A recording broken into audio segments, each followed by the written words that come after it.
You've heard of Canada, and you've probably heard of these guys.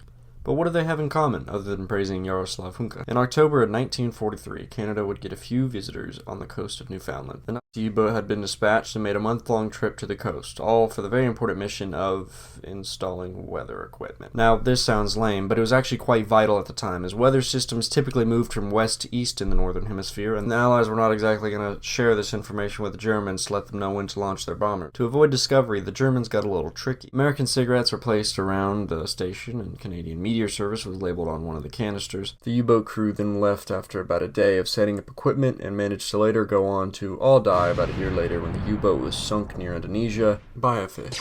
The prior toils of the U-boat crew in erecting the weather base was well worth it though, because the equipment would go on to report on weather for a whole month before breaking for some reason. And ultimately all the precautions by the Krauts worked because it remained secret until about 1977.